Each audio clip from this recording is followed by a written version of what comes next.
Madam Mayor, you're on mute. I said it is 6:30. I see 10 participants on the screen. But then I do see that there are 9 participants. So is it possible to confirm who else is in the meeting? It's a list. Everyone is here, except for, I think, Jay, and he had indicated he's having some difficulty connecting, but he should be long. Who's your Okay. host, Me? Madam Mayor? Yes, Conseil Alice? No, just before, because who's the host and who's the co-host? Usually you are the host, Mel, and who's the co-host? I'm the host. There's no co-host unless I assign it. Pardon me? There's no co-host unless I assign it to someone else, like if I leave the meeting. Okay, well, there is on the screen a co-host and a host. But both are, the video is closed and the video and the sound is closed, but it shows a co-host. Oh. I don't see anything on my end, but Wow. Madam, It's okay, it's okay. Councilor Eads, Okay. I don't see that either, so I'm just wondering. On va débuter. I just want to find out who were participants in the meeting. So welcome to the special meeting. Bienvenue à notre réunion spéciale. Are there any declaration of pecuniary interest? Aucune déclaration d'intérêt pécuniaire? None? Would need a mover and a seconder to be able to adopt the agenda. Conseiller Yvon, Conseiller Léo. it was moved by Councillor Duhaime and seconded by Councillor Madette. Be it resolved that the agenda for the meeting, for the budget meeting of council held on June the 2nd, 2022 be adopted as presented. Any objections? Aucune objection? Hearing none, carried. Ce soir, we have 2 items on the agenda, water and wastewater budget, and we also have the solid waste budget. We need to be able to proceed with both those budgets for the municipality to be able to issue the final tax bills to residents. Donc, c'est important que le conseil entame d'établir son budget pour eau et égout, ainsi pour les dépotoirs pour que la municipalité puisse procéder à envoyer leur facture finale aux contribuables. So we're going to start with the water and waste budget. And since we have our Director of Corporate Services here, if you want to walk us through the workbook that was shared to all members of council.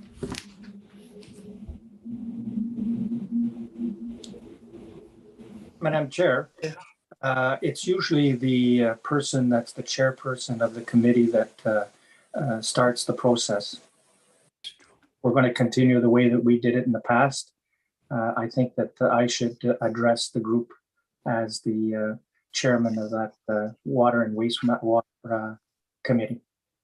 No objections. So if you want to start with the introductory comments, you're welcome. Yes, I will. Thank you. It's my pleasure to present the water and wastewater budget tonight. The water and wastewater department is responsible for the treatment, supply, delivery of safe drinking water, as well as the reliable collection of treatment of wastewater. The department operates in a highly regulated structure of federal, provincial, and municipal regulations, policies, and standards. The Werner facility is operated by the Ontario Clean Water Agency. Facilities. We have a field wastewater treatment plant, Sturgeon Falls Wastewater Treatment Plant, Sturgeon Falls Water Treatment Plant, Werner Water Treatment Plant, operated by the Ontario Clean Water Agency, and the Werner Lagoon, which is also operated by the Ontario Clean Water Agency. The services, we deliver safe drinking water to the community, provide reliable sanitary sewage collection, supply water for firefighting services where drinking water is available. As highlights, in 2021, we received approximately 94 customer services requests. Those are the requests that go into our system as basically complaints. The Sturgeon Falls water plant supplied over 1.33 million cubic meters of drinking water to 8,000 residents, approximately 2 barrels of water per person per year. Although it is a little above the average in the province of Ontario, we're still doing very well. The Sturgeon Falls water plant treated over 1.8 million cubic meters of wastewater. The Werner water plant supplied 126,000 cubic meters of drinking water to 1,000 residents, approximately 1.5 barrels of water per person per day. If you're comparing 1.5 barrels of water in Werner to the 2 barrels in Sturgeon, it's due to the fact that Sturgeon has more commercial users, such as Chateau and the hospital. That's why the numbers are a little higher. The Werner Lagoon treated about 255,000 cubic meters of wastewater. Focus and goals. We continue to provide safe and reliable services. We ensure that safe drinking water and properly treated wastewater, cost effectiveness services, preventive maintenance and upgrades of equipment, emergency preparedness, forecast and plan to ensure sustainable and growth. Right now, our capacity of our system is about 60%, so we can take on more development. Budget highlights for 2021. Underspent in wages and corresponding benefits due to unplanned for absences. Instead of having temporary replacement hired, we basically got the other operators to take on more time. Underspent in training due to challenges with training during COVID, evidently. Decreased in general contractors, but higher unplanned maintenance costs at the Werner treatment plant. Hydro costs were significantly under budget, and that I'll have to ask Alyssa to explain to us when we get to that, or Jay. The key 2022 budget changes: slight increase to contribution to capital reserve for future projects. Significant number of capital projects will have continued design work in order to have shovel-ready projects, of which you'll see in the report. It'll talk about the designs for Nipissing, Ethel, King, Maine, Salter. That was budgeted for 2021, but will be done this year. The Ethel Street integrated pumping will have to be, we're looking at getting that ready for shovel ready also. So that is the introduction. Now I'll leave it on to the CAO to walk us through the numbers. Thank you. Mr. Chair, if there are any questions pertaining to the introductory comments, is it appropriate to ask them now before proceeding with the actual budget? Feel free.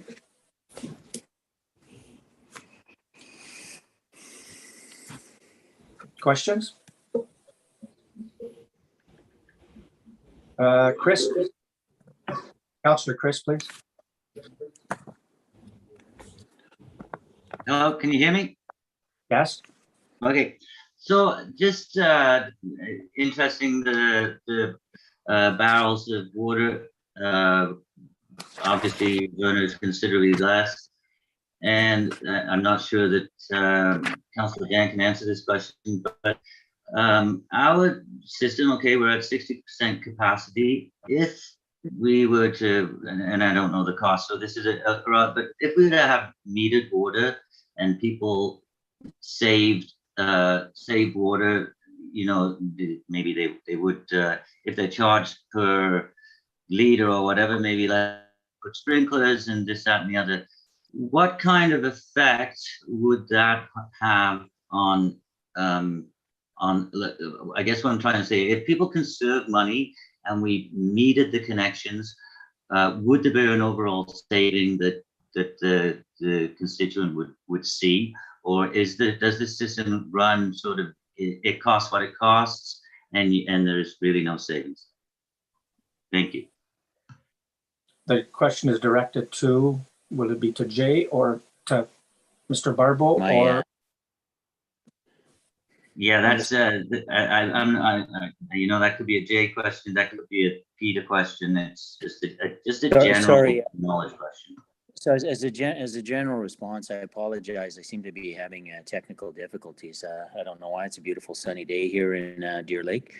Obviously, any measures for conservation will provide some savings. If you're asking for an order of magnitude, I suggest that your core usage is for your basic sustenance, washing, cleaning, drinking, and so on and so forth. So in the summertime, we do have conservation type measures, odd even type bylaws, and so on and so forth for watering and that kind of thing. I think I'd hesitate to guess, but it would be a very small percentage in terms of that conservation, but every little bit matters.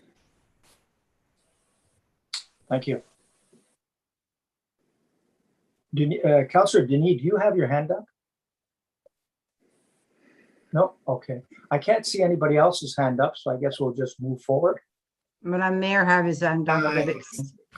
Oh, okay. Go ahead. Okay, well, I just wanted to understand one of the comments pertaining to services. It says supply water for firefighting services for drinking water is available. What does that mean exactly? Does it mean where fire hydrants are located, or because really, let's say, for example, in Field, there's not a water treatment plant, but there is a fire station. I would assume that they probably have fire hydrants. So is it possible they have no fire hydrants? So they just pump directly from water sources? They would be getting what's called tankers and pumpers. What this comment means is where we have a sewer and water system, that this service provides water to firefighters where we have it. But where we don't have it, we use other methods. Okay, thank you. That clarifies it. The Werner Lagoon has been operated by Aqua since when? I can use a Bob Merrier comment. But one of his expressions, I'm going to say since forever. I think it was inherited by Caldwell was using Aqua, and we continue to use Aqua. So it's been since its inception. Okay. The reason I asked is because what do you call the certificates of compliance that we need through the ministry? Customarily, it's the municipality that obtains those. Right, so we're the owner. Okay, I just want to clarify that. And maybe just a comment, as a resident, we're identifying the number of residents that the water plant is providing drinking water. In terms of cost, we make the determination per household. So only a suggestion, maybe for future, it would be interesting to, or maybe identify the number of households that the Sturgeon Falls water plant is providing drinking water, and the Werner water plant providing drinking water to how many households, because I know that question came up quite a few times when we were discussing a future infrastructure project. So I just want to highlight that. And also, every year there's new users for the services of either water or wastewater. It'd be interesting to have that number also presented to council because of the new construction, and council is also aware that we had existing residents that wanted access to services. And I've been hearing from contractors that some households have been provided the service. So just adding that information.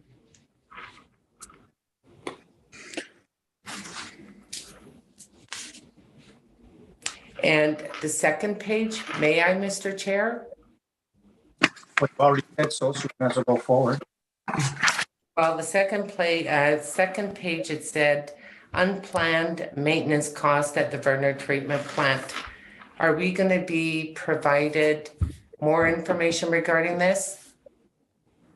I tried to locate it when I read the workbook, but as we move forward with the budget presentation, could it be identified exactly what was the unplanned maintenance cost for the Werner treatment plant? Well, Elisa may be able to reply to that. I would suggest it's just an operating glitch that they've had to handle. I believe that they had some issues with treating the water, and these things come up. But that's a 2021 comment, so I don't know that it's relevant to approving a 2022 budget, but we certainly can find the information. Elisa, do you have a more clear answer than what happened at the water treatment plant? My memory seems to be failing me. I don't have all the details. I know there certainly were more callouts, sort of after-hour callouts than usual for Aqua operators to come in and respond. And some of that was certainly to do with the change of water treatment and, you know, kind of still dealing with our issues in Werner.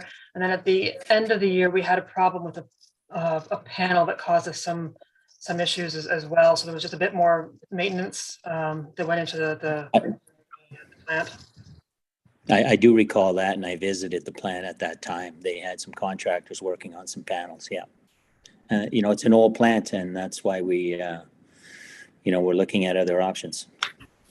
Okay, no, I just was curious to find out because I know we've been having an ongoing issue with brown water in Werner. It had nothing to do with the issue of brown water?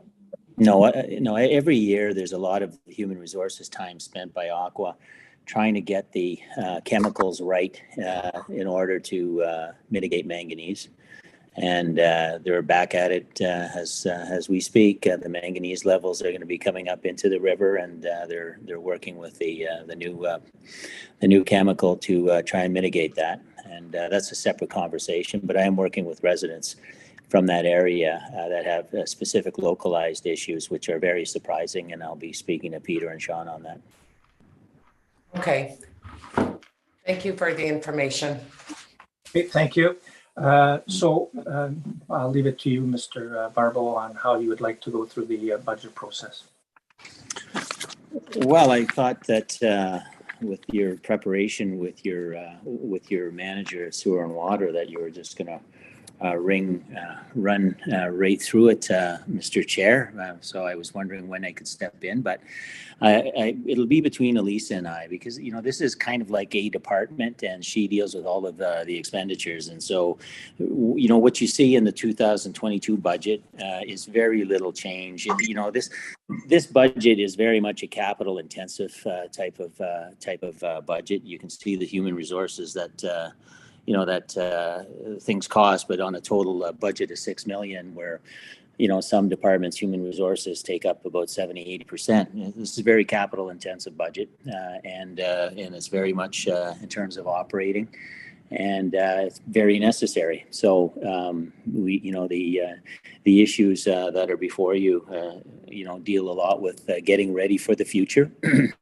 Getting ready to be able to receive grants and be shovel ready, getting ready for and prepping analyses for a variety of different things with respect to growth. The Bay Street lift station, the piping the water to Werner has big ones, the looping project that we actually have approved and working. So you see a big one there, $1 million in capital. But other than that, I mean, it's fairly straightforward. I think, Elisa, if you have something more specific to say with respect to, you know, some of the detail, I'd rather perhaps just respond to questions. So, Elisa, do you have anything? As you said, there's not a lot of change in the 2022 budget for water and sewer. You know, no new people. The HR cost is just increases there. Insurance, you know, if we kind of go back to refresh our mind on when we're talking municipal budget, insurance is a big driver. You know, it's a significant increase to water and sewer this year. When you look, you know, interest on loans goes down, payments on loans goes up. They kind of offset each other. In response to the mayor's question earlier, the services and rents line, that is primarily Aqua. There's a little bit of railway crossings and things like that that fit into that as well. So when we budget for Aqua, we budget based on the contract we have with them, and some additional, because we know there's always some reconciliation. Certainly what we saw in 2021 is not typical and not something that I would necessarily expect to repeat.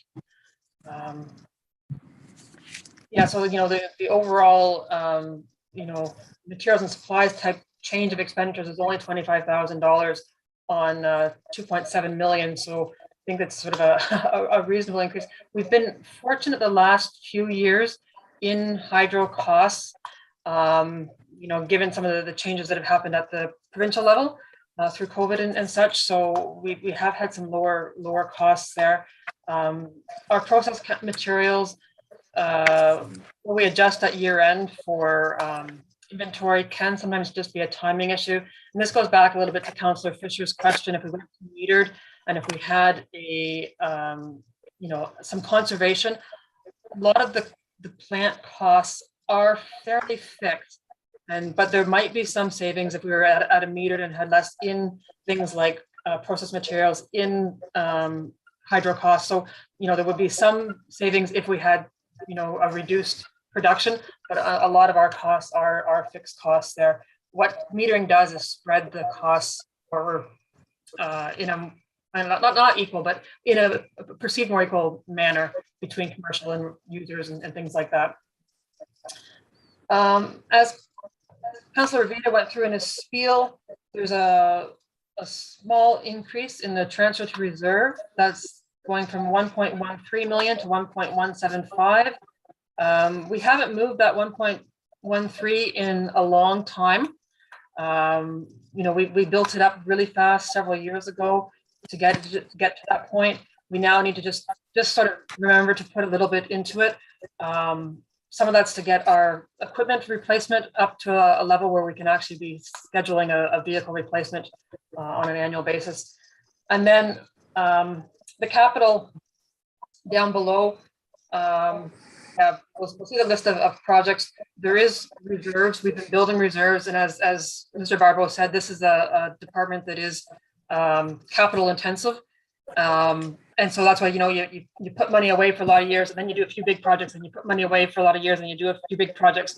And when we flip forward to the capital, we'll take a look. There are some projects that we're carrying over, but and then some new stuff that's going on. So I'll hand it back to you, Mr. Pearl.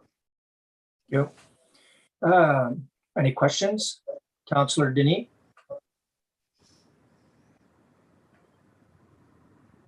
Thank you, Mr. Chair. Through you, as I've done all along for the last 3 years, and this is the 4th year, and this is a small amount, but it bugs me that the West Nipissing Power Generation subsidizes the water and sewers for $70,000 every year. I was told in the first year that this was a subsidy that was implemented at some point, but I think that it's unfair because West Nipissing Power Generation, it belongs to all taxpayers, and for that to subsidize, we're subsidizing. We don't have a water and sewer, so I don't think it's unfair for the wards that don't have the services. So I'll bring it up. I'm going to bring it up another year. This is 4th year. Never changes, but I just wanted to bring that up and highlight that. So thank you. Councillor Chris, then Councillor Rowley. So I have a different question, but I definitely concur with Councillor Senegal's and even if we could see some movement on it and maybe I don't know, cut it down by $10,000-$20,000 so that level is dropping every year and that money is redistributed. But my question, sorry, I'm going to have to be a bit. Perhaps Alicia could just go back through the reserves for me because I'm just not 100% what I'm looking at here. So I have a reserve position, general reserve 1.5, and then I have the dedicated reserves of 3 million. So my question is, and this is a dumb question, but do I have $4.5 million in reserves or do I have $3 million in reserves? Is that dedicated? Does the one form a portion of the other or not? So thank you. If I may, Mr. Chair? Yes. No, the one does not form part of the other. So the nearly 1.6 is a general reserve from the surplus, from the rate revenue on an annual basis. And then the dedicated reserves are amounts that we're transferring every year. And as I said, you can see the infrastructure reserve has certainly been growing there, but that is because we have big projects that we need to do. Nothing's ever cheap in water and sewer. It's always big projects. But yes, they are two separate numbers for you. Thank you. Thank you. Mr. Councillor- Chair, just a Yes. point of clarification. No, we'll wait for Councillor Rowley. Councillor Rowley has the floor. Well, point of Councillor Rowley- clarification. Councillor point of Rowley. Thank you, Mr. Chair. I totally concur, agree with Councillor Denis Senecal when he stated that it should be shared amongst all resident homeowners instead of just a portion of it, definitely. And it also, there's an issue that I keep bringing up also is there seem to be problems with our wastewater program or that site when there's rain, and there's only one culprit is the sump pumps are directly going into our system, and that's why the plants are built to accommodate the waste, human waste, but not all the rain. So that's the problem that we're having. So maybe this should be addressed also, and that would cut down on the cost, because hiring those big sucker trucks to come in and pump the lift station and whatnot is quite costly. Thank you. Madam Mayor. Well, I'm not going to address my questions right now, but I want to clarify the issue. I believe that Conseiller Denis, from his comment, the fact that he doesn't agree with the $70,000 from the power gen to be applied to users, and that it should be applied across the board, that he was providing, he was moving, he made moving a recommendation that the 70,000 be removed. And then I've been hearing Conseiller Chris potentially as a seconder, or Conseiller Rowley as a seconder. So I think you need to ask, other than Conseiller Denis as a mover, who is seconding the request of Conseiller Denis, and call that to a vote. No, Madam Mayor, that was not a resolution. Councillor Denis made the comment. Councillor Denis, if you want to reframe it as a resolution, you can, but that was not a resolution, Mayor. You're not correct. Okay. It wouldn't be a resolution. Right now, it wouldn't be a resolution or a mover and a seconder. It would be just a straw poll vote. You're in committee right now. So you have a budget document put before you. It has 70,000, and you can have suggestions. And as chair, you can say if there's a consensus to remove that 70, you're looking at about a 1.2% additional increase on that lower rate if you want to remove it. The second thing I would say is given the issues of trying to get together a council and the timing of everything, and the fact that this meeting wasn't held 2 weeks ago, as I had asked, the ship has sailed with respect to bringing it to the taxpayer. The only thing you can do is putting it back into the retained earnings in the company, and make that decision for next year. So and bring it back next year. But you can adjust and bring it to your taxes this year. Councillor Denis. Through you, Mr. Chair, to Mr. Barbeau, just wondering, the sewer and wastewater is always after the main budget. So how is it that we need to bring it up at the budget when it's always a couple of months or a month behind the original budget? So it never will be moved Actually, it's usually done quite soon, Councillor Senecal. Probably not in this term that you've been in, but typically we try and get our budgets all done together. If I may, Mr. Chair, I was cut off. The budget, the wastewater and sewer has always been after the main budget. I didn't say maybe it's not a month, but it's always after. So it's never discussed at the main budget. So how do we get rid of this 70,000 without, or how do we vote on it after the budget has passed? And it's been like that for 4 years. I've been asking the same question. Now I'll ask you again this year. How do we remove it from Sure. the revenues? You can remove it from the revenues, but you can't put it on the other past budget. I've already responded to your comment, and I know some others who have been sitting at this table would be aware that they say, well, we're not going to be approving things till we see all of the three together. Given how budgets have had to be put forward with nobody getting together this year, we were just trying to get budgets put forward so we can actually operate. But typically, in my recollection of what something normal should be happening, it would have been handled where you would have had enough time to move forward. But we needed to take some actions together and get resolutions, as Mr. Belchamber would say, so we can move on.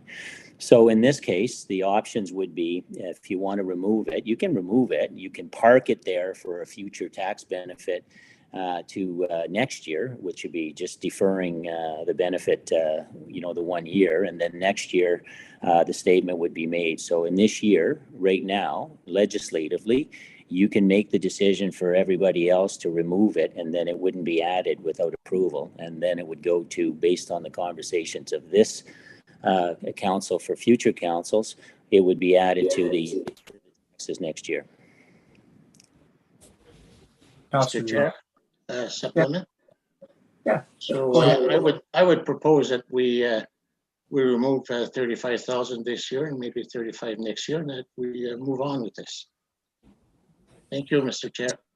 So along the lines of what Councillor Senecal is saying, if the Director of Corporate Services can just quantify for Councillor Senecal what that would mean to the increase. What's 35,000, Elisa? I think it's probably 6.6%.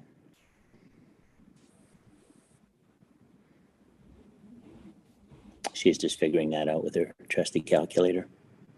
Changes Just so are 1.8% increase to Would go to 2.4. 2.4, right? Okay, there you go, 60. So I can do in my head what you're figuring out on Excel. I always. So if you want to do that, and if there's concurrence, then it's his council's decision. We don't have I'm not defending the point. I'm just suggesting what the reality is on how to handle it. So Councillor Chris, then Councillor Leo, then Councillor Lees. So yeah, I agree in principle with that, but could you actually give me a figure on how much, so we're taking that 35,000 off, what's the average, is that like $5, $3 per extra per water bill? Elisa? She's got it on her spreadsheet. That one I can't do, man, mentally.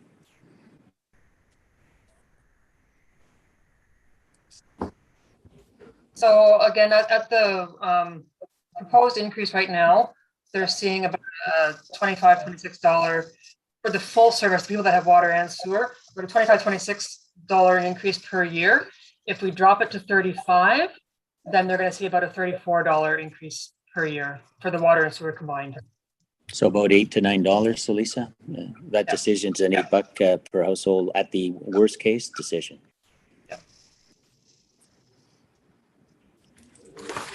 Councillor Leo. Thank you, Mr. Chair. Well, I say for this year, something when the new council can decide next year what to do with the power gen budget to subsidize municipality. But this year, it's quite late in the year to do that. But I think for Denis, maybe it should be removed. And, but this year, I see leave it in, and that's my view. I would not support it.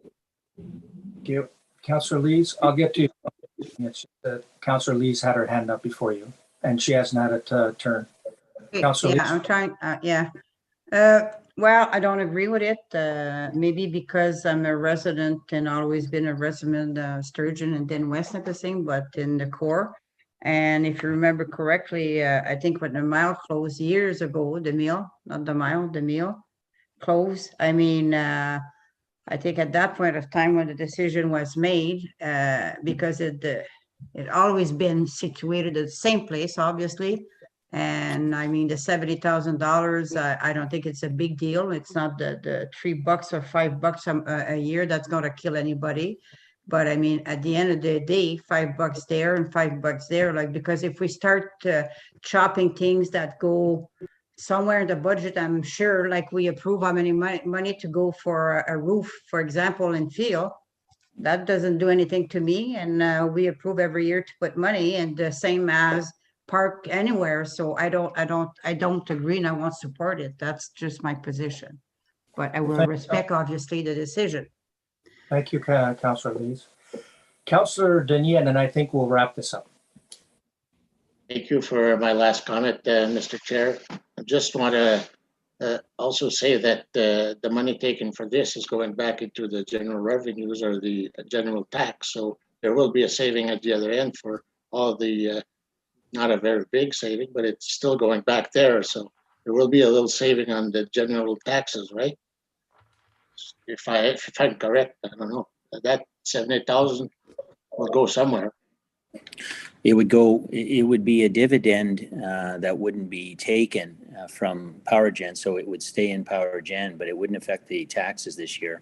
As I indicated, that budget is approved, the bylaw has been done, and the tax bills are ready to go. So you can't really move that. But for next year, I'm speaking of. Yes, for sure. Yeah. Then it would be a council decision next year if they wanted to even increase the dividends. And that really depends, Councillor Senecal, on the health of what we're able to provide at Power Gen. So we've been very fortunate in managing our assets at Power Gen and that. So, but yes, that would be a decision that would be taken next year. So then to summarize what we're talking here. Question, Mr. Chair.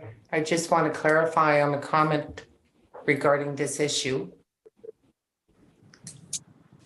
May I? Go ahead. Okay, thank you. So if majority says we're going to reduce it by 35,000, that 35,000 being a dividend, would council be able to adopt a resolution and say that it's going to go into the reserve of the municipalities' reserve funds? Is that an option? I just want to clarify. Yes, So yeah, you do have the decision if the dividend is taken out to, you're right to pass a resolution holding it for next year. okay, so it would go into surplus and then that there'd be an extra $35,000 in surplus. Okay, I wanted to clarify that. Okay, so now we can land on this. Basically, as Mr. Barbo said, it's a straw vote on this one. There's no resolution. So basically what we're saying is that I think Council E has been proposing that we take 35,000 and which would increase everybody that's users by $34 increase. So I think it comes out, you said, Alyssa, I'm sorry, Alyssa, I think you said it was $8 per household or $34 per year. I got confused with those two numbers. So then if, I guess what basically we're doing is having a vote on that. So those who are in, those that basically agree with Councillor Senecal's proposal, please say yes.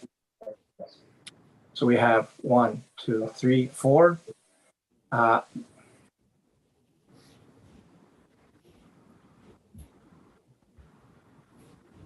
So I thought, That's 5. who is 5? I can't see the 5th. Councillor Yvon. Councillor Yvon had your hand up? Oh, I didn't even see it. Okay, so then I guess it's approved.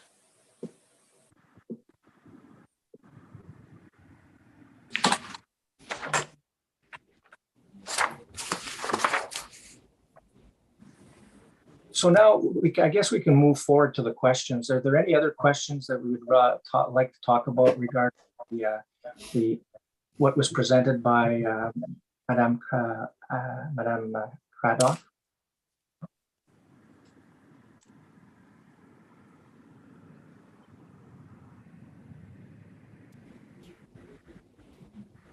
I don't see any hands up.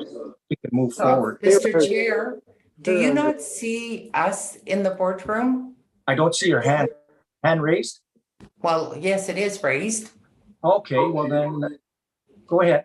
Okay, I did have some questions. Provincial grants. I see that we have nothing dedicated for the line for budget amount for 2022. Since we applied for funding for an approved shovel-ready project, which is the loop that is being done and forecasted this year, the municipality was successful in receiving provincial and federal funding for this project. So where would I see the budget amounts for the funding that we were awarded for this specific project? Alyssa? Thank you. So the line you're seeing for provincial grant there is actually a line that we sometimes have for when we have summer students funded. That's an operating provincial grant. The funding for our the looping portion for this year, because we're not doing the whole project this year, it's a multi-year project, plus a little bit of OCIF funding, sits down on the sort of bottom part of the budget where you see transfer to reserve, contribution from reserve, and funding. That funding is the capital funding that we've got for the project, and then a little bit of OCIF funding as well. Okay, so if I may, so the funding line, which is identified for 1,912,000, that would be the combination of the provincial and the federal funding that was awarded this year? Actually, the funding line is the line below, the 968,400. And yeah, it's the portion of the funding for the looping project that we're going to use this year, plus some OCIF funding in there. Okay, so it would be under other revenue. Nope, it's in the funding. The other revenue is the line that's blank. Okay, thank you. If I may as well, there was mention about we didn't pay as much wages for 2021 due to absences. Was that in regards to our vaccination policy for COVID, or was it? I don't need an explanation, just a yes or a no. No. Okay. Thank you. And is it possible to know what's the cost for Aqua to operate the water treatment plant in Werner, and the cost for Aqua to operate the Werner Lagoon?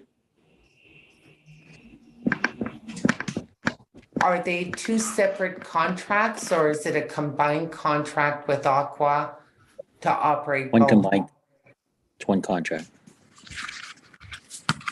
So it's combined? Yes. Okay. And is that under the line of contractors? Yes. Actually, Mr. Harwell, No, let me see. No, I'm looking. Yeah, go ahead. the Aqua is under services and rents. Right.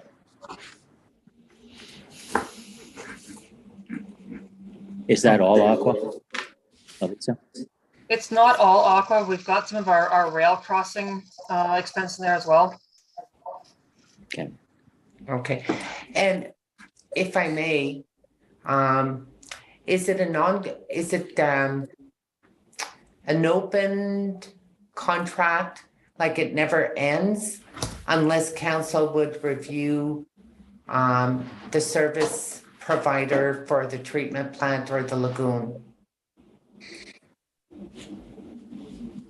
I believe it's a term contract that's renewable. I don't know where we are in the contract, but we are always looking at that aspect of renewal. But I believe we renewed it a few years ago, if I'm not mistaken, Elisa.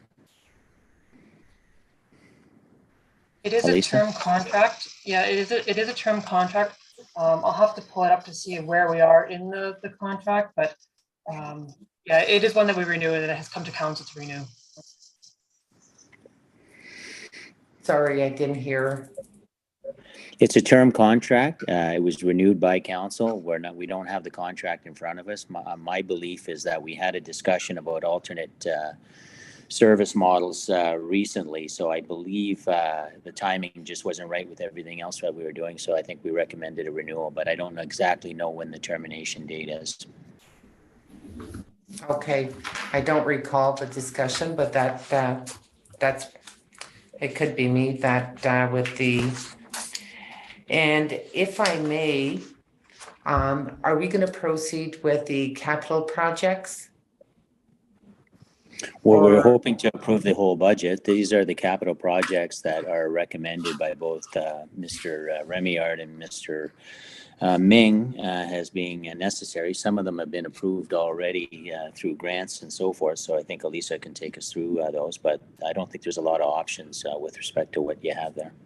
Okay, no, I guess I was asking the chair, is it too premature for I to ask questions pertaining to the projects? Or we're going to have our Director of Corporate Services to walk us through the projects and then we can ask questions? Whatever way you want. Well, I'm just seeking Lisa, direction. Lisa, did you want to run them through the projects? I think. Yeah. Okay. Yeah, so on, what page are we on here now? 7. Yeah. So you'll see that there's projects that are carrying forward. So these are projects that were started on the go and weren't completed and are still carrying forward from last year. A lot of it is facility maintenance. The big ones are obviously we had some ongoing design work. Right at the end of 2021, we awarded that RFP to do the design work in the downtown core to have projects shovel ready. Some of that's actually going to overlap with our looping project that we have going on. And then the ongoing, the Werner CPR agreement, that's that ongoing. How are we going to move water and wastewater back and forth between Sturgeon Falls and Werner? So if we're looking at new projects carrying, or new projects that they're looking at this year, the field wastewater treatment plant. Right now with chemicals, they are hauling chemicals back and forth kind of every week on an as needed. This gives them the ability to hold on to some chemicals at the field site. The discharge flow actuator just makes them, it allows them to manage their time better, so they're not racing up to field to fix things all the time. It will automate some of that for them. When I'm looking at the wastewater treatment plant in Sturgeon Falls, that really is all just maintenance. You know, it's sort of just routine work that we need to continue to do. Peter's always has sort of a schedule of replacing pumps, that our pumps are always, you know, obviously we just sort of pumps so that we're not into large replacements at a single point in time. When we're looking at the water treatment plant, again, we're looking at pumps to make sure that we always have sort of redundancy in our pumps and we're turning over pumps on a regular basis. And just again, some regular maintenance, capital style maintenance. So beyond just the you know, painting floors and things like that. So the Werner water treatment plant, Aqua gives us sort of a plan. They've given us a plan for a little while on work that needs to happen there as we sort of limp along with this plant. The control panel, that 70,000, was an emergency project that was actually approved early in this year. That has to do with, we had some panel problems at the end of 2021. And the rest, again, just some regular maintenance. The connectivity is again to allow fiber optic line directly to the plant, and it's just a more stable line there. SPS, SLS is our pumping and lift stations. And again, there's like we have in the plants, we've got pumps in all of our lift stations. We have a phenomenal number of lift stations. So Peter always has a routine of pump replacement so that all of our lift stations stay active. And so again, it is redundancy so that we don't lose it. If we lose a pump, then we've got a backup pump for things, and we're not looking at lift stations non-functional. Lift station communication is a project that we started a number of years ago, and this will just finish the project for us. And that will take the last of those pumps or lift stations, sorry, that we're relying on red flashing lights and phone numbers to call. It'll take the last of them, so the pumps are calling in themselves when we have problems, so that our operators can get it. They can get it when they're at home. They can get it on their iPads, and they can respond to the last of our, that's the lift stations, to get everybody online with communications. Again, I'm starting to sound a bit like a broken record. We have pump replacements and we have manhole replacements, and we just do these things kind of a few each year on a regular replacement. So again, we're looking at continued work on manholes. They do this in conjunction. There's a portion of the budget that sits in water and sewer. There's a portion of the budget that sits in public works, because they sort of time this stuff together. But we replace a couple manholes every year and sort of reset them. Some work on some outside stations there. Again, some additional work on that, some new work for the Werner drinking water to move things along the CPR. So we have the 170 that you saw in the carry forward project. We've got some additional money to get the next stage done this year. I'll leave the $1 million for a second.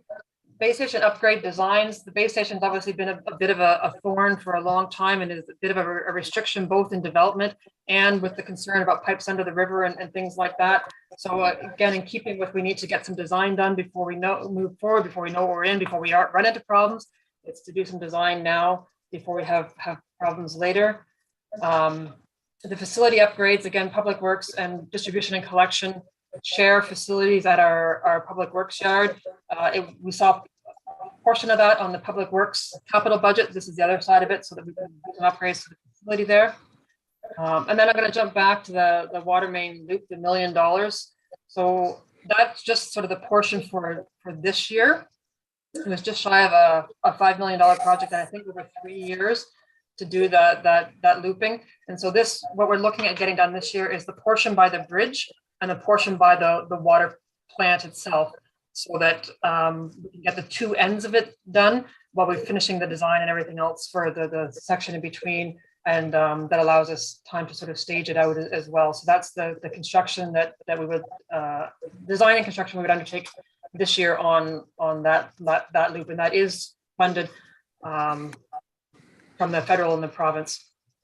And then again, the backhoe is a combination investment with public works. So public works is taking half of it, distribution and collection is taking the other half, and that's what you see for their fleet investment there. And that takes us through the capital. And so the majority of this, we talked about the funding. So the majority of this is actually coming from reserve, and that's why we've built up those reserves for infrastructure. And then we do have that funding for the ICIP project to cover part of that cost. Good, thank you very much. That was very descriptive. Now, any questions? Councilor Yvonne? Mr. Chair, in a while back, we were discussing the issue with the pumping, the stations that we had in various locations, such as the Werner Arena and the one on the corner of John and Cosol. And we had talked about mechanical means of trying to provide water to anyone that would want to fill up a container somewhat. And that we had talked also about putting in place a mechanical machine or a mechanical valve that would cost every time you would use it, whether you be putting coins or dollars or using your Interact. And I know that there was someone that came forward and clearly indicated that there was a $2,000 cost and the maintenance with it. I would have liked to have seen it in the budget this year. I think it's a positive move. We're not giving people the water. They're going to pay for whatever usage whatever amount they're taking. And I was hoping that would have been in the budget to provide and accommodate some of the people that we have within our region to access clean water. And I'm just wondering if other councillors feel the same. I know there's a cost to it of $2,000 each unit, but it would be something handy to have in place so that people can access fresh water. And I'm just wondering if other councillors feel the same. Thank you, Mr. Chair. Well, I think that will be an agenda item, and I had a memo that was on the agenda last August, but since then I've been working with the staff, and I believe they've got a proposal for council that they're just finalizing for a better location, better control, out of the way, and probably less costly. And I don't think it'll have a major impact on your budget. So if we can ever get to that, probably the next meeting in June, you'll have a presentation from staff. But it's evolved, and I think it should solve our needs going forward. But it's not really going to be part of this discussion. Okay, I would agree with that. Thank you. You're welcome. Any other questions?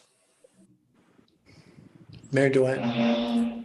Mayor Joanne, when you put your hand up at that side, I cannot see it. So Well, either way, you weren't No, I able to can see it. Madam Mayor. So, Madam you know Mayor, what? I don't don't think be it's rude. the issue. Don't be I'm not rude. being rude. Please proceed with your question. Thank you. Thank you. I really endorse what Conseil Yvon was proposing because it is a project. And I understand that it was a separate budget item pertaining to the mechanical required to ensure that people would not access water freely at the dumping station in Werner and the one in Sturgeon Falls. We were given a memo. The investment was identified to approximately $2,000 for each location. And it was also identified that probably the maintenance portion, administrative portion, was also in the range of 2,000. So it is a project. And I'm entitled to my opinion, Conseil Dan. And what I'm saying is, it has been a budget item for months. And unfortunately, we were not. Has it been a budget? No. It has. May I continue? We received a memo. We received a memo, what the options were, but council never dealt with matter. Now we're dealing with water and waste budget, and it is a project, not a costly project. And if I can repeat myself. Go ahead, Yeah, Mr. given the fact that there's been enough time water under the bridge, the staff have been looking for, and because other issues with commercial water taking have come to the fro, and while council has not been able to deal with it, there's been some evolutions of this. And so what I'm indicating is that staff just recently, they can't necessarily work at at a timeline that they're not sure of, but staff is working at it, and rest assured we're going to bring it to council as soon as staff has finalized that. But right now, all I've got was a verbal, I believe, late last week, and it's not ready for this project. So we'll do it mid-year, and what I'm hearing is it's doable. So. If you want to make a decision or a discussion about something without all of the information, so be it. But my recommendation is it will go back to council, and we should be able to adjust it mid-year without affecting the budget amount. Thank you, Mr. Department. Councillor Chris? I wasn't finished, Mr. Chair. Oh, you didn't state that. Okay, go ahead. Well, I still don't agree because we were given a memo, and I just feel that we're delaying the process, and the users, which is recreational campers, either local or tourist, they are the ones that take advantage of the service. But anyway, I'll wait, but I want it on record for those that are listening. It's been over a year that water has been shut down in Werner and not accessible to campers, the ones that have RVs. And there's been a demand for the service. So I want to put it on record. The other issue that I wanted to bring up is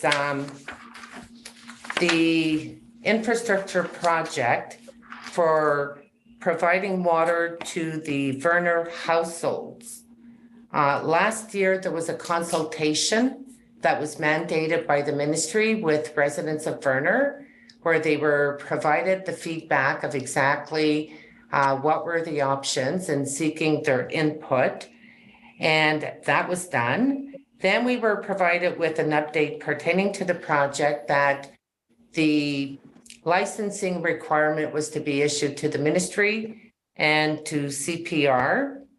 And based on the documentation, if memory serves me right, residents of Werner, it was identified that construction could be scheduled to start in 2023.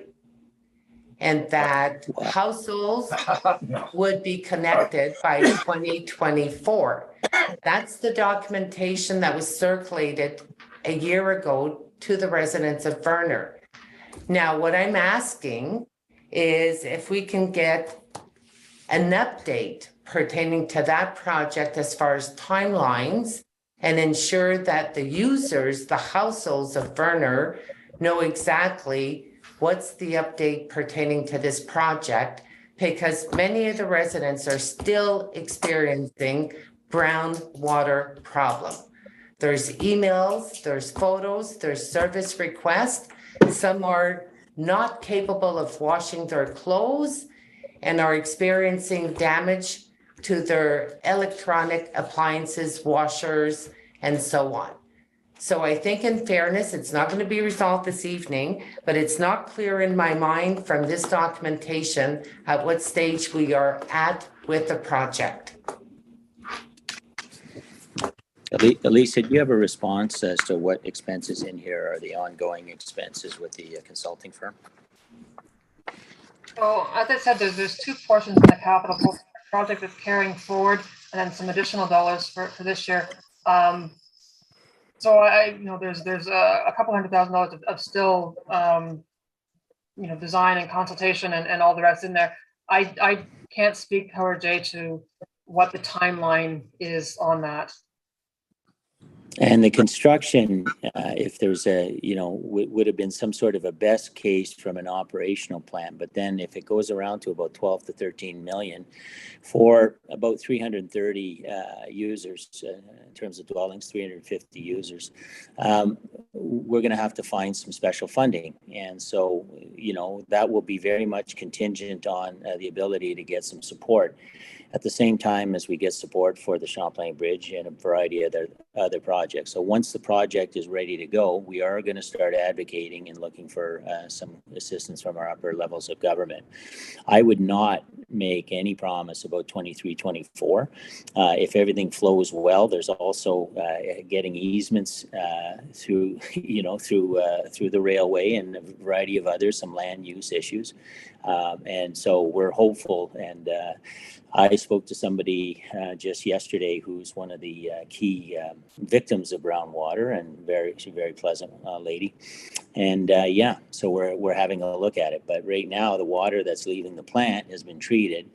I have to look at some other issues going on with certain geographic pockets and why their water is still brown, and why that could happen, because it's not leaving the plant brown. So we have to look at that. Okay. But in any event, I think we answered that. But we can provide you a report from Peter and an update from Peter and Alan when it's available. I haven't received one, so I have to understand that there probably isn't anything to provide. Okay, I appreciate that, and I understand the fact that residents, they were not promised, they have an idea of what the cost of the project would be, and it was conditional that funding would also be provided. But if we're carrying some steps of moving forward for this project from 2021 to 2022, it means that everything is also being deferred. So I would greatly appreciate to have an update, and that we provide an update to the residents of Werner as well. The discussions I had, just to conclude this, the discussions I had with Peter, it is not being deferred. It's a slow step-by-step. The consultants that met with CPR, they have to now discuss it with OVR, because OVR essentially operate that line. So we're going to have a discussion with OVR. We're moving forward. Then perhaps we'll get to the design stage from there. So that's where Peter can provide us with some. I don't know how he's going to provide the time frames, because we're waiting. it's all different players, and essentially it's trying to bring everything together. So The timeline, Mr. Chair, was provided by Mr. Alan Carell, no, which the he time gave it was the a, potential. no, I'm not going to debate the issue, but we Well, were don't. provided with an Then excellent don't, Madam Mayor. Let's calendar. move forward, Madam Mayor. Mr. Chair, this is a process that we're entitled to debate pertaining to the budget. And I look at capital infrastructure carried from 2021. I'm just seeking an updated timeline as what was provided by Mr. Carell to council. Thank you. It'll be provided. I think, Madam Mayor, you heard that the CEO will ask to put something for us. I So did now- not have a chance to talk Oh. about it, Dan, and I mean, which side should I wear it so you to see it? This side or this side? Really? No, That's wow. That's kind of being sarcastic, Madam Councilor. Well, I mean, my hand has been up and you, so can I I'm say sorry, something? I didn't see your hand. I'm sorry. I did not say you in your, I'm just asking because you said you don't see it, so maybe I'm not in the right, so anyways, my comment is very simple, and especially about regarding, I can understand that we got to get a report on the last comment that was discussed. I'm not going to question that or ask any question about that. I want to come back to the first one about the two stations that one has been closed in Werner, and the one is not, I don't know what you call it, sorry, where they go, and you know what I mean, everybody, we've been talking about that. Yes, it's been a long time. And what I want to say is, yes, it's been referred now. I think I counted 7 times that we don't go to meeting often, that we're delaying everything, and we're back up maybe a year and a half and things that we need to do. But the reality is, I don't think it's got to put as something that it's happening for nothing, and it's because it's not all of us that doesn't want to attend meeting, and I'm getting a little bit frustrated with you. So I would like to see that it's $4,000. I trust that it will be right. And Jay, correct me if I'm wrong. You said that when we got the report, then we can make the decision and it could be put within this budget and do. Is that what you said when we discussed about I will be bringing options in addition to this stale dated report. The report is not valid when the staff start looking at other reasons. None of this has been debated, so assumptions on who's taking water and who hasn't taken water is a subject for debate. I can tell you that I saw people with big totes that are not campers that are now going to Sturgeon, and basically if you just watch on Corsol and watch who's taking that water. So we need to do something and address this issue, and the staff have a solution that they're going to be proposing. But they're just, I'm not going to be verbalizing something until it's final, and they will finalize it, and we will bring it to the appropriate committee. So the only thing I'm saying, I'm trying to summarize what you had said, that it will be brought up, and there's good solution that you said, but need to finish it. And that if a decision is made, then it could be within this year happening, not next year budget. There are money available in operation somewhere. My understanding is it's doable this year from the staff. They're doable. That's what you said. I forgot. Thank you very much. Thank you. Thank you. So can we move forward? And I guess now the next on the agenda is to the resolution to approve the 2022 expenditures for water and wastewater. So, Melanie or Madame Sham, you're on mute, Madame. I will need a mover and a seconder, please. Mover, Councillor Leo. Seconder, Councillor Fisher. It is moved by Councillor Mallette and seconded by Councillor Fisher. Whereas a special budget meeting of council was held on June the 2nd, deliberations were held to discuss the expenditure estimates for water and wastewater for the year 2022. And whereas council approved the expenditure estimates for water and wastewater for 2022, be it resolved that council for the West Nipissing Municipality approves the expenditure estimates in the amounts of $7,907,299, which represents a general levy increase of 2.41%.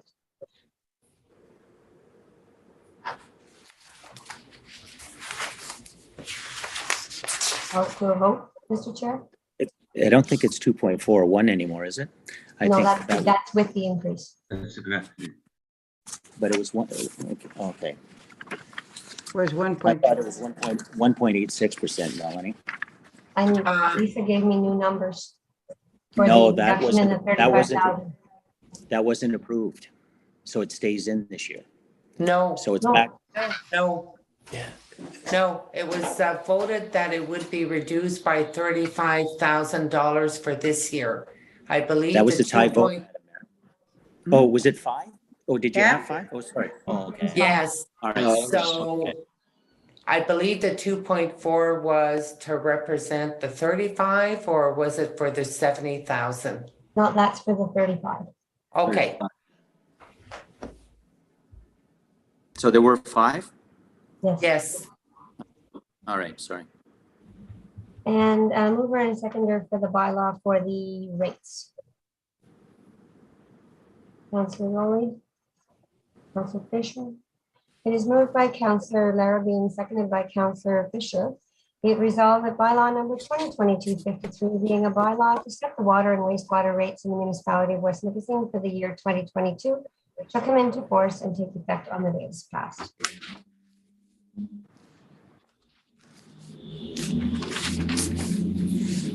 You're on mute, Councillor Rivera. Touche, got me. If there's nobody that doesn't agree with it, then I guess it's approved. So should we take a break between the two departments? Just, I know it's a little early, but I would support that. Do I need to make a motion? well, there has to be a motion that's voted on, so the mover, Conseiller Chris, and the seconder, Conseiller Rowley. And is it for a 15-minute recess? Just, is that what is the request? No. I hear yes. It is moved by Councillor Fisher and seconded by Councillor Larrabee that a break be taken at 7:45 for 15-minute break. Any objections? Aucune objection? None? 15-minute recess.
Okay, I believe it's been 15 minutes now, Madam Clerk?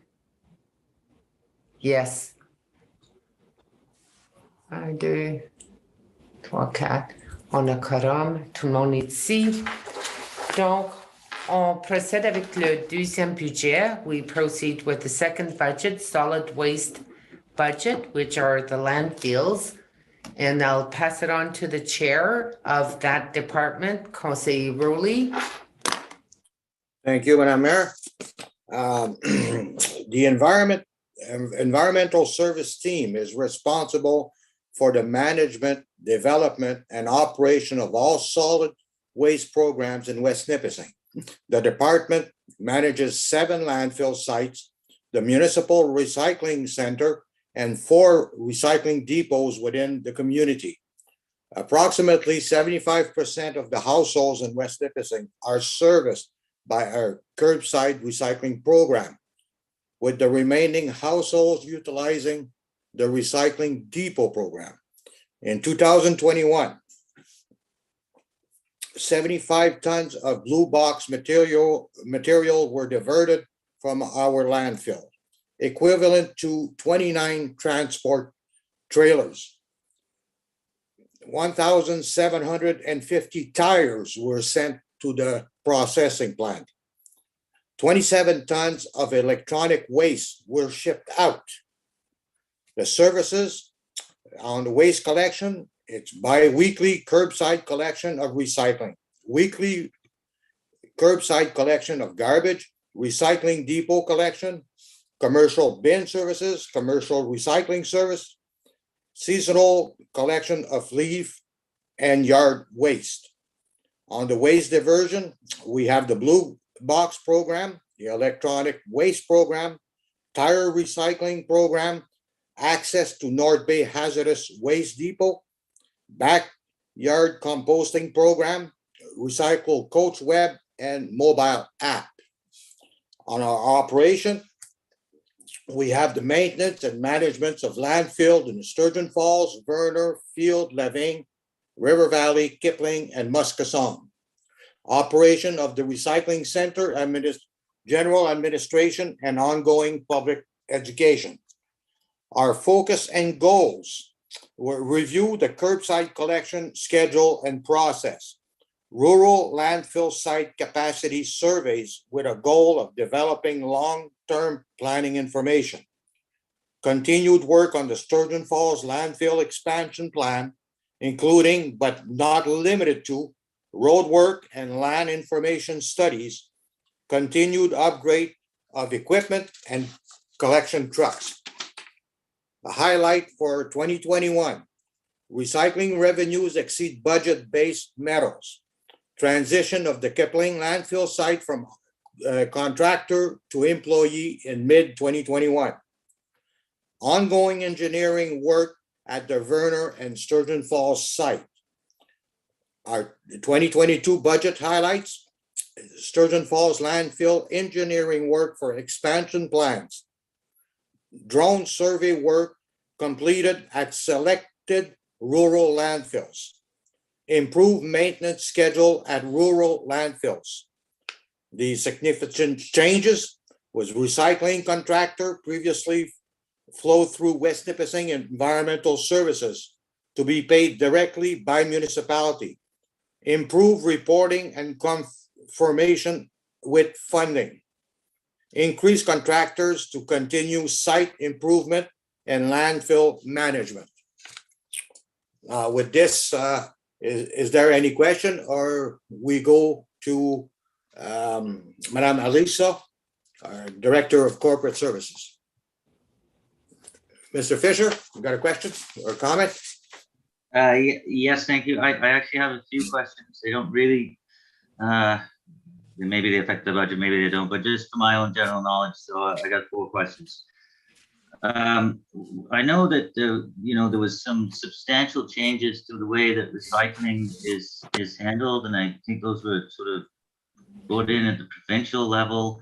Or I don't quite know where that is, but I know there has been changes fairly recently, and I just wondering how that affects us. So that's my first question. My second question is, this might be to do with Kipling, but when I count the number of sites listed in the document, I get to more than 7, and just some clarification on that. And then I understand that scrap metal has value, so that's great. But when we say we ship tires out, they have no value, and we basically ship them out and they're gone, or do they have value? And also electronics. I know that electronics are harvested for rare earth elements and this, that, and the other. Is that another case where we just ship out the containers and we're not compensated for those? So those are my questions. Thank you. And I could direct that to Manager of Corporate Services, Madam Elisa. Okay, I'm gonna see if I can remember all your questions, Councillor Fisher. So the blue box one is the big one. So the province did start sort of a blue box transition process. So municipalities start transitioning in 2023. We don't actually transition to 2025. So I think July 2025. So we've done some preliminary provide information. They're now doing sort of a more detailed survey for our information, so that they're going to what they call a producer driven. So right now, when you look at our budget, you see revenue that comes from Blue Box. All of our costs are in there, but they're going to push all that so that the producers are responsible for collecting back up the recyclable materials. Yeah, and it is, what they're saying is that, those that have curbside will continue to have curbside. Those that have got depots will continue to have depots, so that it shouldn't change for our residents. It may change how we do business and what our cost model is and things like that. But there's a lot of things to sort out first. And we will have the advantage of watching how it unfolds in other municipalities, because we are just at the very beginning planning stage of that process for us. I'm going to jump because you talked about electronics. We do get electronic. Sorry. Go ahead. Well, the second one was landfill sites, but I'll describe that one. Do the electronics one. Yeah. Do the electronics. So Good. The electronics is, we do get revenue from electronics. So there is revenue that comes in from that. Tires. I'm not sure about tires, what our situation with tires is. Yeah. And then there is as far as tire depots and things like that, and approved tire centers and stuff like that. But I don't think we have revenue from tires. Certainly, I'll let you speak to landfill sites. But it doesn't cost us either, the tires. So there's a program. So the landfill sites, there are 2 that are run by West Nipissing Environmental Services. So there's the main Sturgeon Falls landfill and then the field landfill site. So they would be forming part of the Sturgeon or the West Nipissing Environmental Services. The other landfill sites then are, if you go past field, you take River Valley has one, Badgerow has one, Kipling has one, Werner has one, and Lavigne has one. And those are the remaining sites. So we have 7 landfills. 5 of them form part of the municipal budget, and 2 are part of the environmental services budget. Does that answer your question, Councillor Fisher? Thank you very much. Thank you, Councillor Fisher. And if I'm not mistaken, I think Madam Mayor, you go ahead. Thank you, Mr. Chair. Just clarification, and it was on the subject matter about contractor to continue site improvements and landfill management. Now, I got probably the answer from our CEO. Since when has West Nipissing Environmental Services managed the field landfill site? I was under the impression that we have an employee there that's on the payroll, and that it was a municipal landfill, which was amended by the municipality. It's always been, in my recollection, since I assumed that landfill site from the previous manager in 2002 or 3, it's always been they've always contracted out and done that one. So it's always been a West Nipissing Environmental Services employee ever since I can remember. Okay. And pertaining to the contractors, There was a note that was identified on page 1, the transition of Kipling landfill site from contractor to employee. Our understanding last year is that there are companies which are boards that existed pre-amalgamation, which those boards were basically obsolete. They were no longer active, and that the municipality was going to make the transition to get away from those boards to really have the employee and under the jurisdiction of the municipality. So where are we at with the Leving and the River Valley? Because that was a subject matter that we discussed a year ago.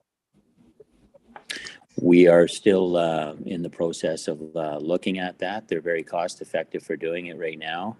There would be some issues with respect to the logistics and the transition in the RFP, so it hasn't gone. We are dealing with the River Valley landfill as we speak, looking at changing that governance. But some of those landfills are working very well. The reason that we precipitated Kipling is because we were forced to, because of the fact that that board or company went defunct, and so we're looking at that. So along with everything else, we're hopeful that we can look at that. So there would be 3 left. There would be Badger Row, there would be River Valley, and there would be Living. Okay. If I may, Mr. Chair, I'm not debating that the inefficiencies of the operation. The Board of Governance, if they no longer exist, how can we be dealing with a Board of Governance that doesn't exist? Well, they do exist. They do? My apologies. We weren't given any names or any source of information of who those Board of Governance are. We had an issue that we discussed for the River Valley Waste Management, which Councillor Rowley is involved, and we don't even know who they are. And my understanding, the members of Leving, they don't attend meetings, and some have passed away and some have moved away. That one is well, we can provide a report at a future date, but we basically inherited these boards and these systems of management from the unincorporated townships, and they were working very well, and we were not going to rock the boat because they were much less expensive to deal with. Now we're looking at it, so we could provide a report, but I would I would suggest that we will be looking at making those changes because I believe the time has come to look at that now. But they do have boards. They do have boards of directors. We don't contract out to individuals. We are contracting out to companies, and we're signing checks to Living, Waste Management, River Valley, and Badger. Okay. In that report, can we find out who are the board members of the governance of those boards? Like, sure. I mean, it'll be 4 years that I'm sitting here, and till this day, I don't even know who the actual board members are and who's actually performing the work, because that was a debate. Well, it's kind of operational. Yeah, it's kind of an operational. Yeah, I have operational, no Mr. CEO. I'm asking the question because we have an elected official that probably, I'm not even sure if he sits on that board, but does perform work at one of the landfills in River Valley. And I mean, for transparency, I would love to have the information. Point of order, Mr. Chair. Madam, making unfound allegations, fellow councillor member.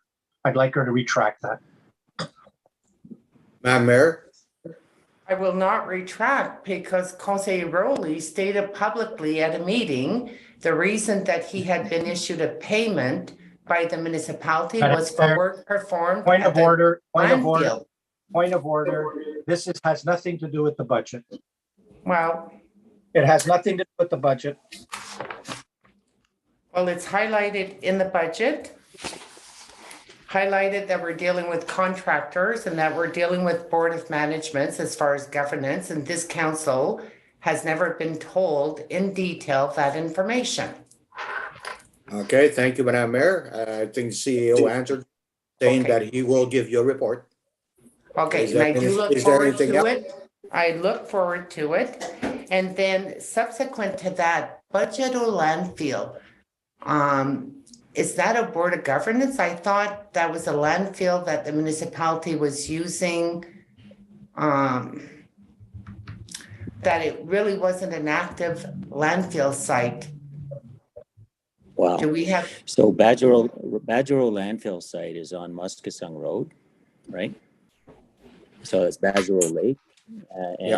So the Muskasung landfill site for Muskasung Road has always been in existence ever since your tenure, Madam Mayor. It's always been in the same format.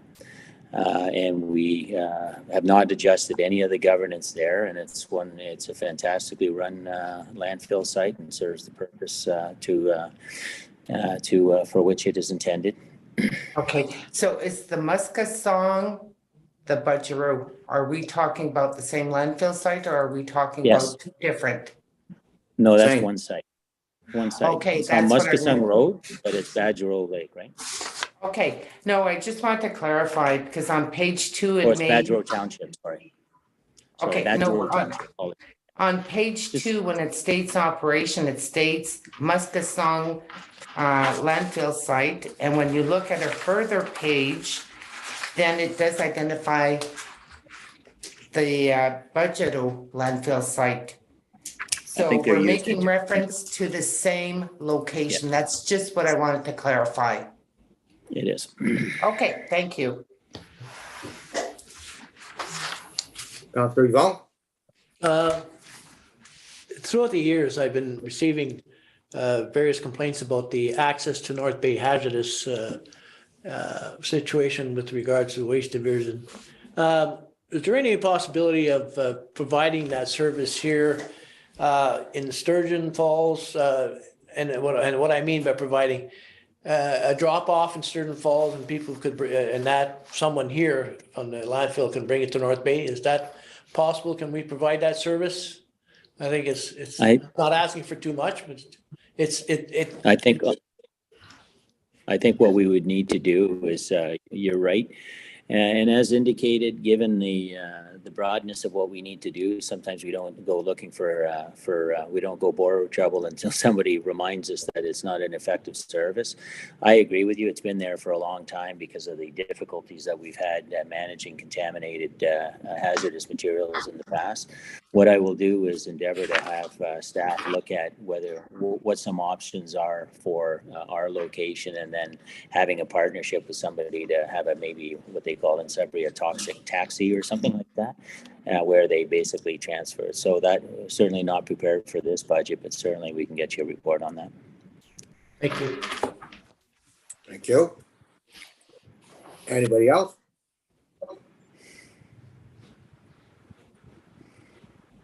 Madam Mayor, you got your hand up? Yes. Yes, oh, go ahead. Okay, I just wanted to, looking over what was the highlights of 2022 and the significant changes. The pilot project that we have at the River Valley, where we have the store for reuse, repurpose, and recycle. This council over a year ago, everyone agreed that that pilot that was put in place in River Valley should be expanded to the other landfill sites. There was no further update provided to council. Is that incorporated in what is being presented in the budget? Are we planning on expanding that pilot to the other landfill site? Because a lot of constituents were excited with that. Lisa, I don't believe it's contained in this. I do understand that, and no offense to the chair here, but that we're seeing a lot of problems with how, what is in the recycling or what is in the resale depot and how that's managed. And so, no, we haven't put it into place last year. And if council wishes us to look at that, it's just basically getting another bin if we want to do it the same way as River Valley. But it's not contemplated in this budget, I don't believe. Elisa? You're correct. It's not included in this budget or in the document in front of you. So if I may, Mr. Chair, so it means the project will not evolve this year forward, even though council was unanimous in moving forward with it. And we were told that the matter would be discussed through West Nipissing Environmental Services to be able to look at expanding that project. All I could tell you is it's not included here. We're bringing back, you know, as I speak, I'm making this statement because I spoke to the manager of solid waste this week. There are some issues with the ongoing maintenance and upkeep of those locations, and we need to have more certainty of systems that are put into place for people that actually maintain it and upkeep it. And I don't believe it's happening to our satisfaction now. So it's becoming a junk pile. So we need a little bit. So if it's a pilot project, I just want to have a little bit more insurance before it's implemented. And that's where we're at. That's where we're at with this, Madam Mayor. We did discuss it at the board level, but it does include a lot of volunteer work with this program. Okay. Well, I just wanted on record that this pilot project has exceeded more than 4 years, and that council direction had been provided last year. And then we find out that nowhere in this budget is it incorporated when we had that discussion last year. And there was an expectation, at least for me, that it would be identified somewhere in the document. I'd like it to be reflected on record. Thank you. Yeah, we're looking for names for volunteers if you'd like.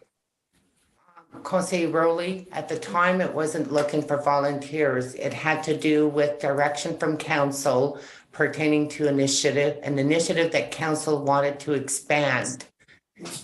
And there's a cost involved. Thank you. Councillor Chris.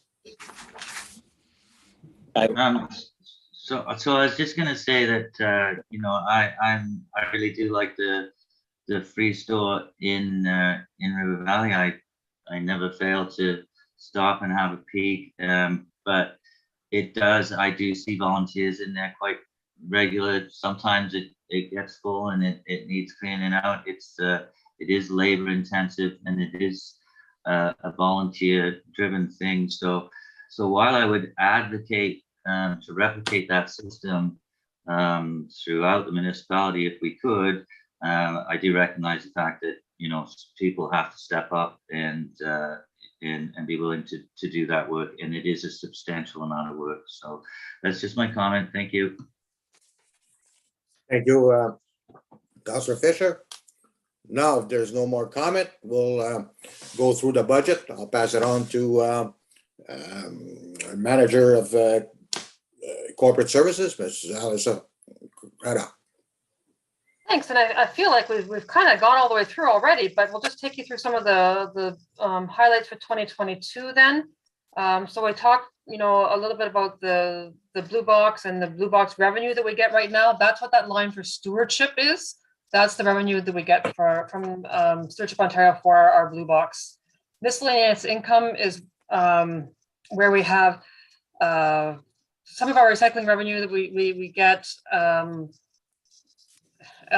Tipping fees that are, you know, so a lot of our landfills, you know, if they're landfill use only, you don't charge tipping fees. We do charge tipping fees for boats, construction material, things like that. So there's a little bit of tipping fees in there, but the most of that is some of the recycling revenue, steel being the big driver of our recycling revenue.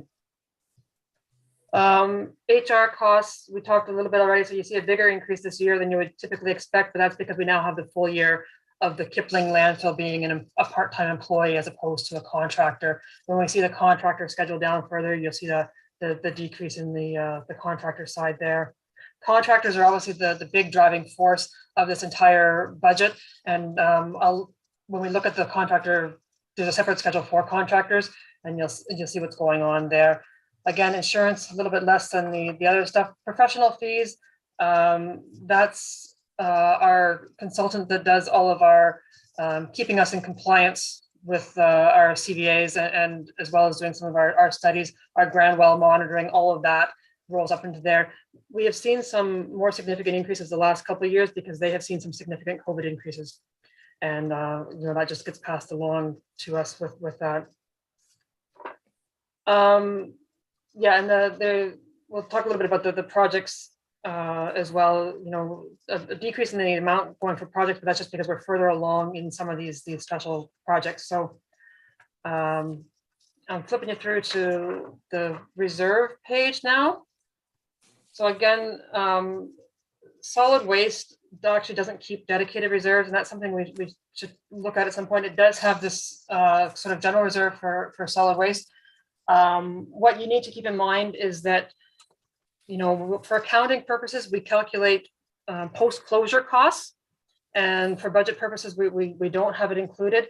And so there is they call it an unfunded liability then of about $2 million right now on post-closure costs. And that means, what it costs in today's dollars for what it might be when we have to close our landfill sites, 50 years down the road, whatever the timeline is. So the reserve may look healthy, but keep in mind that some of this actually incorporates that post-closure part in there.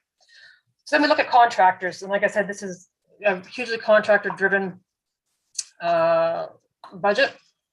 WNES, so Western Pacific Environmental Services, as we already discussed, is sort of our main contractor, and they provide, they run the landfills at Sturgeon Falls and Field for us, and then do collection within our urban areas, with the exception of Werner, which has a separate collection contractor for an urban area. So a little bit of a thing you'll see here. So our increase from environmental services was only about 30,000 this year. It was offset a little bit by the fact that in the past, because of how the relationship worked with a prior contractor and things that were happening, Western Pacific Environmental Services was actually paying for our recycling to be transported and disposed and all that kind of stuff. It really was a municipal expense, but Environmental Services, the company, was handling the cost of that contractor to handle our recycling, because we had some arrangement with the prior contractor. And when WNES used to own the site and things like that, and we've just finally cleaned it up. So it's come off Environmental Services costs, it's gone on to the municipalities cost where it actually belongs, and it just keeps all of our reporting much cleaner, much straightforward, and it's the correct place for it to be. So they reduce their costs, but we've got this new 30,000 at the bottom of the contractor line for recycling. The rest of the landfill costs, we do have a contractor for garbage collection in Werner, a contractor for garbage collection in North Minettville. The rest of our landfill costs are those boards that we talked about, pushing garbage, doing cover, site maintenance, maintaining, guard houses at each, or gate houses at each location, maintaining those gates and fences, pest control. We have a contractor that comes in and hauls the big bins that are used for recycling, that hauls those bins. So that's sort of what makes up all of the contracting costs. Our contractors' costs go up a little bit. We have found that actually our recycling contractor, the contractor that hauls the bins for us, costs have gone up, not because his costs have gone up, but simply because he's going more often. So, that the bins are filling up more often, and so that, he's out hauling more often. So there is just some increased costs across the contractor. So overall, we see this $80,000 increase in contractors for this year in the budget. I'm going to flip to the very end then. So we're calling them special projects, and they fund these out of the general reserve right now. Some of them, so the Werner and Sturgeon Falls, we are on sort of kind of a second or third year on doing all the design work for the expansion. So opening a second cell in Werner, opening a second cell in Sturgeon Falls, and that increases our landfill site. We have the space, their cells are already laid out, but it's all the work to open up those cells and get the design done that's there. The capacity surveys for our rural sites. So Werner and Sturgeon, we do capacity surveys on a really regular basis because part of our CVA. Our smaller sites, we have sort of done occasionally. And in speaking with Mr. Sullivan, we're moving towards doing those on a regular basis as well, because as I said at the beginning, that's the only way we get to do good planning is if we actually know what's there. So a little bit higher investment this year to do 3 of the external sites to get a really good base level as opposed to some of the surveys we've used in the past. And then we'll be able to build on that and keep those outside sites as regular surveys. And so we've got, like I said, good planning and can move forward with that. Those capacity surveys will eventually move to operating once we've got this initial big chunk done, and then they'll just become part of our regular operating as we roll through surveys there. Yeah, and that's the budget. I'll pass it back to you, Mr. Chair, before I go to any of the rate stuff, but that's the oversight of the budget. Thank you, Madam Melissa. Now, is there any comments or questions on what was just presented? Councillor Chris. So just so that I understand this clearly, so our the curbside collection and people who have garbage pickup, that's all contracted out. So the municipality doesn't actually have, I guess, garbage trucks per se. We don't own any. That also is built into those contracts, or am I wrong in that thinking? That's right. The municipality does not have any equipment in that manner, no.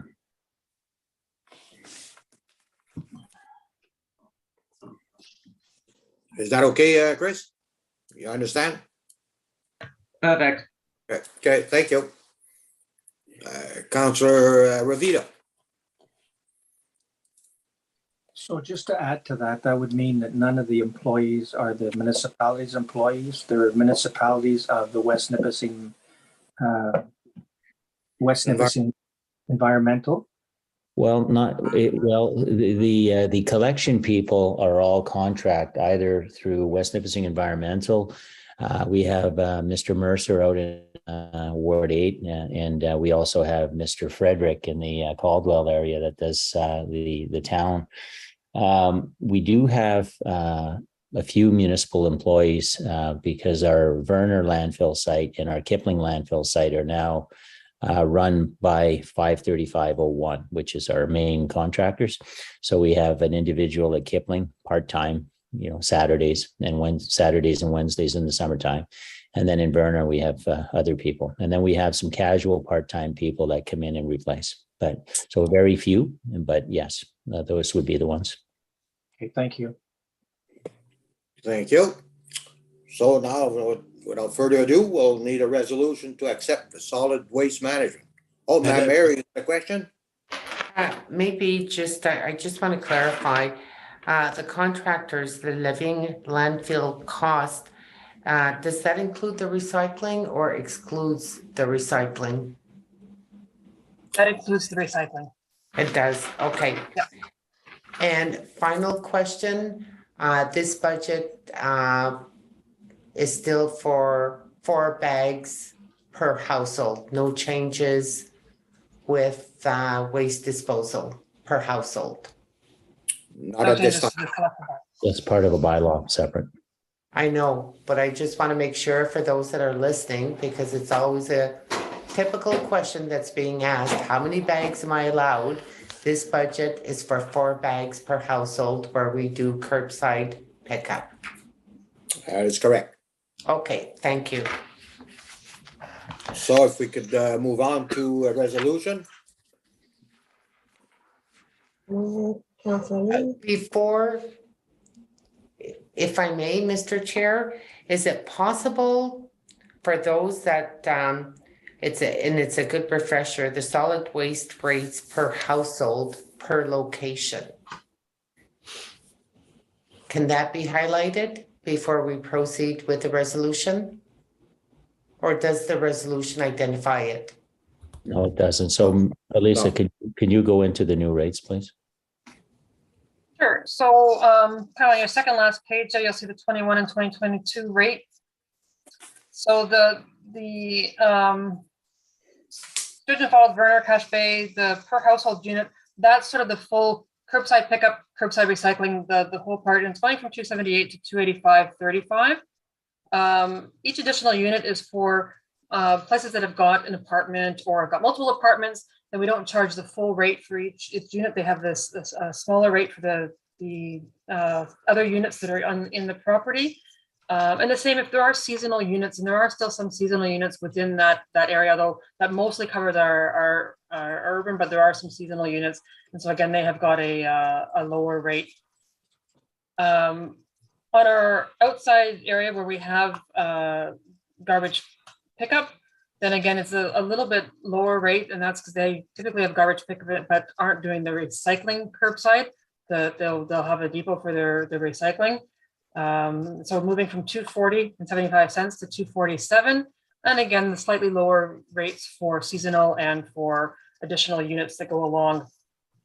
We do have quite a number of residents that only have landfill access only, so they don't have any curbside at all. And when they have landfill access only, it's $132.25, moving to $135.75.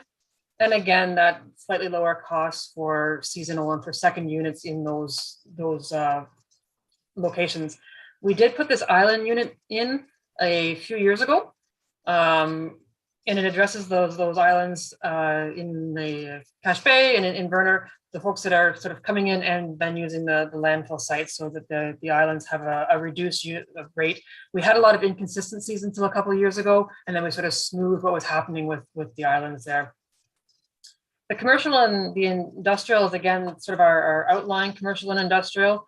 Again, with these categories, whether they've got pickup or whether they've got landfill access and what type of commercial they are.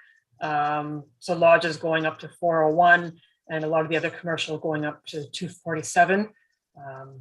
And then again, if they only have landfill, and again, that applies to some of our outlying commercial spots that might have only landfill access.